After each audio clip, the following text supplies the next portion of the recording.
Peals of children's laughter, the patter of footsteps, and applause after a school play. All sounds once commonly heard at 188 Avenue de la Faïencerie. They are a far cry from the silence heard there today. Just 13 years after the international school left the site, WORT gained access to the now boarded-up building where teacher of 36 years Gilbert Hastert began his career. A Luxembourger, Gilbert was recruited by the Luxembourg state to teach and help develop the American school as it was known then. It was alive with students and sounds and bells, and it was always a nice place to be in. Teaching was not as ideal because of the acoustics. This used to be a girls' convent school, and so the room we saw, for instance, where phys ed was taught, that was the former chapel, so the building was never purpose-built to be a school. But it had its nooks and crannies, and that everybody liked about the place. It's coming back to an old place, haunted, run-down place, unfortunately. But I think maybe it'll be done up one day to be administrative buildings or offices. While more than a decade of neglect has left the building in a serious state of disrepair, its past life as a school is clear in the remnants of school desks, books, and other paraphernalia which was left behind. Gilbert took WORT on a tour of the places which were once full of life. So down to the administrative wing. Former staff room off to the right.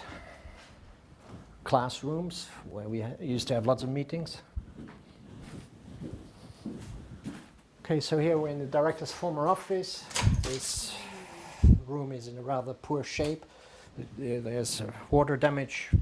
And the view on the outside still is pretty much the same as it used to be, except that it looks like a jungle.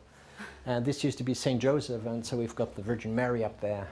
The current building was originally constructed in 1858 as an episcopal monastery, later passing to the Sisters of St. Joseph. Gilbert explained that the American school used the space as best they could, converting the chapel into 3 classrooms and a library, located just next to Gilbert's former office. Okay, stairs leading up to the administrative wing, first floor. That's where I had my office. That's where the director's offices were, and the library, or the former chapel. And my former office, which I left in 2000 or 1999. And yeah, wow. Phone list from 1999-2000, the people that were working here. And this was the master switch for the network, so we could deactivate the network and the computers in here so nobody would gain access to our networks. The former chapel, classroom, or first a gym, yes. It was an altar that could open. It had 2 wings that shut in the middle. And then it was turned into classrooms and into a library. 3 classrooms, yeah. They were partitioned with harmonica doors. And eventually it became a library, but the floor was not strong enough, so we had to remove it. Like many abandoned buildings, the former school appears to have attracted its own squatter, and not for the first time in its history. Here we're on the top floor of the building. These used to be attics, and it was nicely done or turned into a music room. And the Bâtiment Public invested a lot of money into this. And next door, on the top flight, is the computer room. Oh, and some people are using this as a bedroom now. Oh, here we're in the computer lab, former computer lab. And somebody takes a liking to this and is squatting it.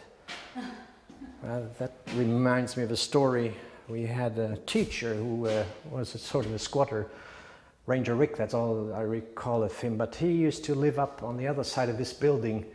He had run a power line, and he had put up his bed and his stove, and he betrayed himself because in the morning he used to play the trumpet, and when the director came in he couldn't tell, you know, where does that music come from, and eventually we discovered that Ranger Rick was living up here. The historic building's current appearance, while sad, is merely temporary, it would seem, as a new life is planned for 188 Avenue de la Faïencerie. Following extensive renovations, it is expected that the building will eventually house the Max Planck Institute of Luxembourg.